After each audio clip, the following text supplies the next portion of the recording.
So, picture this. The Civil War is over. More than 1 million Union veterans are heading home. And to keep those incredible bonds they forged in battle alive, they create one of the most powerful groups in American history, the Grand Army of the Republic, or GAR. It was meant to be a brotherhood for everyone who served the Union. But as we're about to see, even in a band of brothers, some guys were about to be told they just didn't belong. And that's really the big question here, isn't it?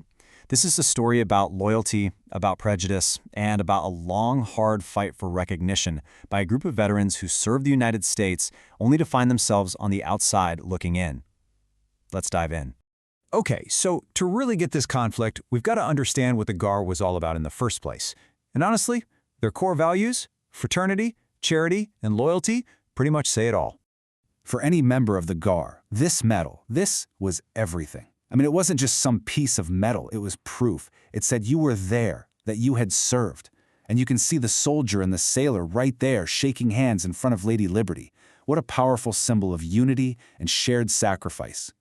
And this was their creed: fraternity, charity, and loyalty. You know, these three words were the absolute pillars of the whole organization. It was all about brotherhood, about taking care of each other's widows and orphans, and of course, about an undying loyalty to the nation they had all fought to save. Started up in 1866, the GAR had a super simple entry requirement. If you were a man who served honorably for the Union at any point during the war, you were in. Simple as that.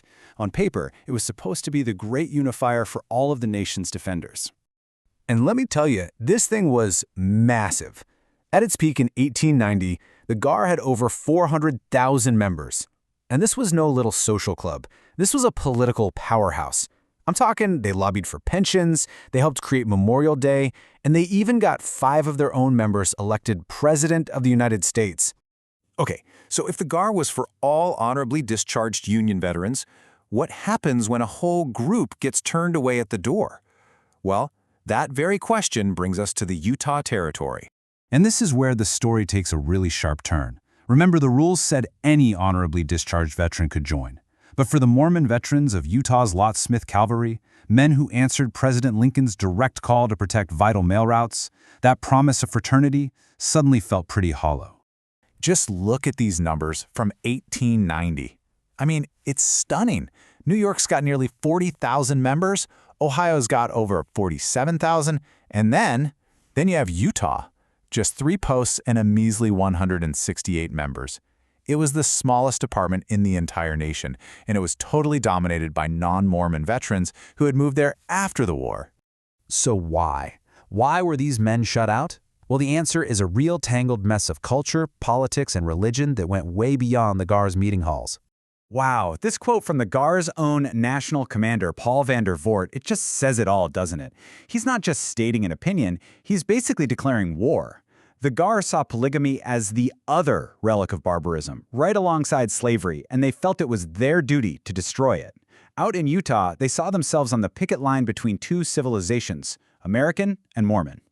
So it really boiled down to 3 main arguments. First, there was this old, lingering belief that Mormons were just plain disloyal to the United States.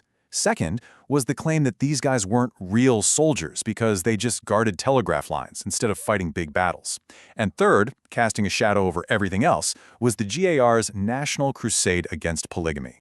And if you want to know how they really felt, check this out. This man is James B. McKean. He was a Union colonel and later a Utah judge who became famous for his legal attacks on the Mormon Church. And the very first permanent GAR post in Utah, yeah, they named it after him. That sent a message, loud and clear. Then, things really boiled over. On the 4th of July, 1885, Mormon leaders flew American flags at half-staff to protest federal anti-polygamy laws. Now, for the GAR, an organization that saw the flag as sacred, well, you can imagine. This was the ultimate insult. They called it the mark of treason, and that one act just hardened their opposition for decades. But the Mormon veterans, they didn't just roll over and give up. What came next was this slow, grinding, decades-long battle for the recognition they knew they had earned. This timeline really shows you just how long and frustrating their fight was.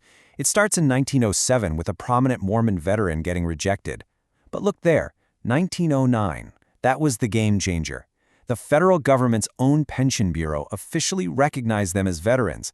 That forced the GAR's hand, leading to all these inquiries, and finally, a national ruling in 1911, almost 50 years after the war ended. And this right here, this was the final word. This came from the GAR's own top lawyer. After he went through all the official War Department records, his verdict was crystal clear. Their service was legit, their status was equal, and they were, without a doubt, eligible to join.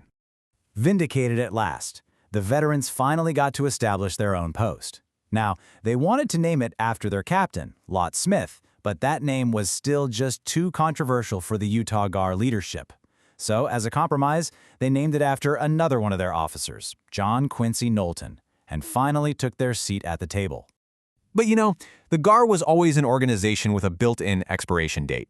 As the veterans got older, the fires of all those old conflicts began to fade, and the organization itself slowly transformed from a political force into a living monument of the past.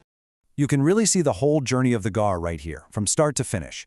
It began with this medal, a symbol of a vibrant, powerful brotherhood that literally shaped national politics.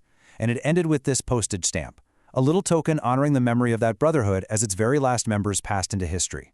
And then, in 1956, with the death of its very last member, Albert Wolson, at 106 years old, the Grand Army of the Republic was no more.